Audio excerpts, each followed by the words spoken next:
Hello, Utah fans and film fanatics. It's Elijah coming at you again from the last day of the Utah International Film Festival. With me right now, we have Brock Eastwood, who did Retribution.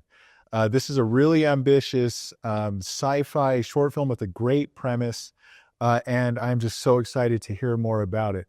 So, of course, why don't we kick it off just by talking about the story? What's this about? Yeah, so it's a sci-fi drama, like you said, about this young couple trying to navigate an oppressive society. One of them is super timid and cautious, and the other one is rebellious. Love that. That's such a cool dichotomy right out of the gate. And then I had heard that some of the elements there were, it sounded a little bit like a real, just like you'd mentioned, like oppressive but modern, like Big Brother, where it was like drones were floating around, kind of thought policing everyone. Is that right? Yeah. And how did you come up with that concept? So I was sitting in my editing class at school, and my professor was showing us a scene from Severance.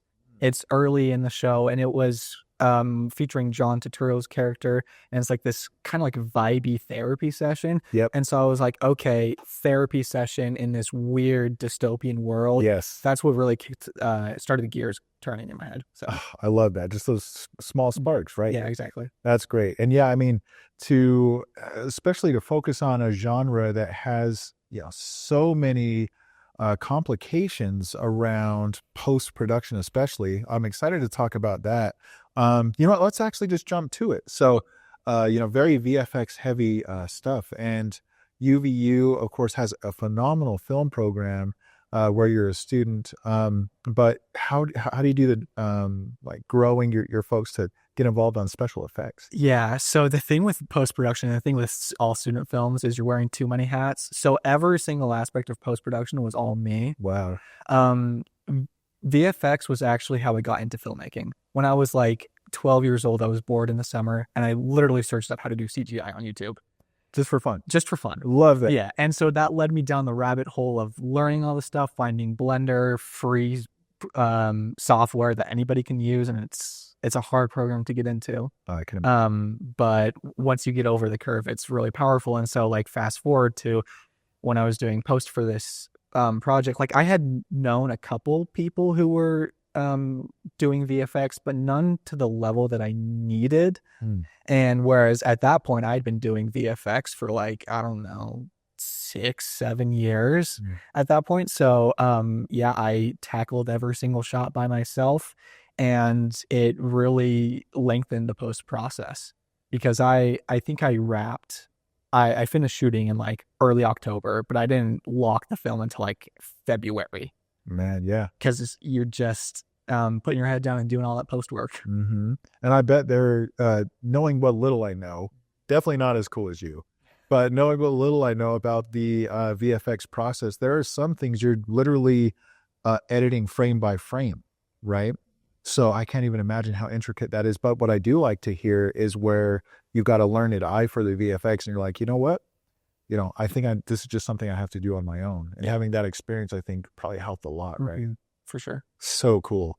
With regard to kind of getting started, so we've heard about the inspiration, but what about things like casting and some of the storyboarding or anything you want to mention from pre-production? Yeah. So I'm a planner. Yeah. I'm a big planner.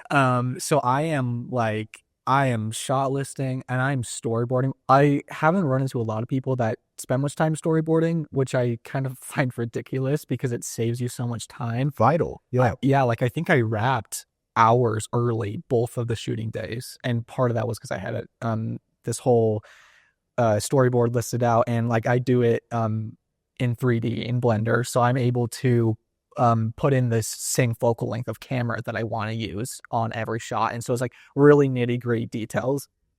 Just because I'm very open to collaboration on set, and there's always going to be struggles or hurdles. But if I don't have that solid of a plan, then I'm going to feel so lost, so frazzled. And so that was always shot selection is my biggest focus usually going into a project. That is so cool. But I love to hear that at age 20, right? You have figured that out, because I was actually in a session here at the festival yesterday, no, 2 days ago, time's running, where it was talking about how like the emphasis from these seasoned filmmakers were saying they all kind of learned the hard way about how important pre-production, spending time in pre-production is, so you are saving time during production. Yeah. And there you go. I mean, it said right there. I love that. What about during, speaking of production, what about during the production? What fun highlight or anything you want to share there? Yeah, fun in retrospect. We didn't get a DP lockdown until 2 days before. I had a DP before, but then for whatever reason dropped out. Whatever, we got a new one, and so we rented gear from the school because we get that lovely, lovely privilege being students. And that was in the craziness of finding a DP. We weren't able to pick up equipment. We forgot, we weren't able to, and it was the first shooting day was on a Saturday. And so we there wasn't anybody already there. So we just had to shoot on my DPs, whatever random Sony he had. Not like seriously nothing else, I don't think. Maybe a gimbal. And so that was all of day one. But then luckily on day two, we were shooting at the school. So we did have all our gear. So you're contrasting my movie, which was shot half on a random like Sony DSLR and then half on a Red.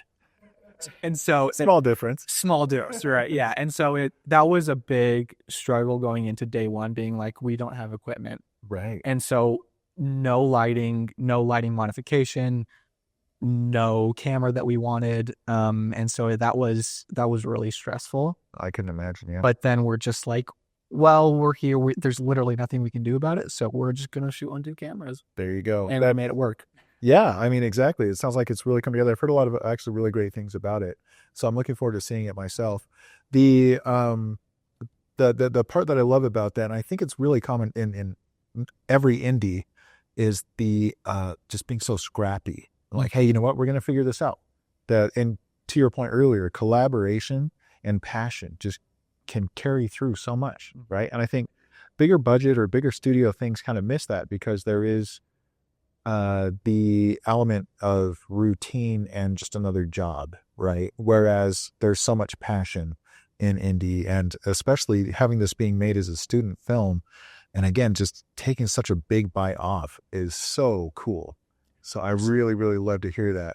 And then, of course, we've already touched on post-production. So what has it been like to have your film here at Utah International Film Festival, and what are you hoping to get out of it? It's been fun. So this is like pretty much my first festival ever being in person or ever getting into. And so it's been a different experience, and it's been a little stressful just getting here and being like, okay, where is everything? There's a lot of people. But it's been fun, and my goals, I don't know. It's been fun to meet some people, and like obviously I hope to see a nomination or 2 at the award show.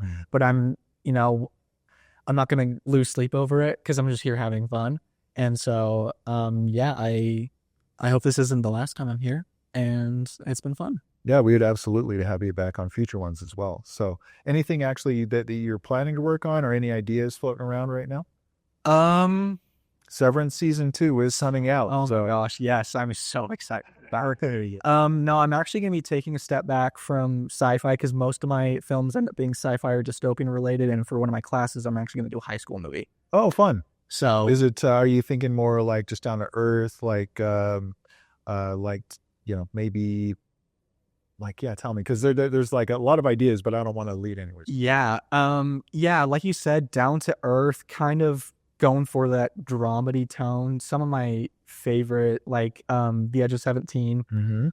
That's a great high school movie. Just rewatched it last night, actually. And then this isn't a high school movie, but Scott Pilgrim versus the World. I can quote that movie word for word. Yeah, exactly. It's one of my favorites, and so I'm trying to kind of meld the two, have it with some heavy lows, but also have just the most wildest dialogue and situations that you could ever think of. Awesome. Yeah, like some dramatic angles I'm seeing in my head already. So awesome. Well, it's been really great to talk to you, Brock. Is there anything else that you want to just share with the folks tuning in through the tubes or elsewhere? I don't think so. Thanks for having me, and that's it.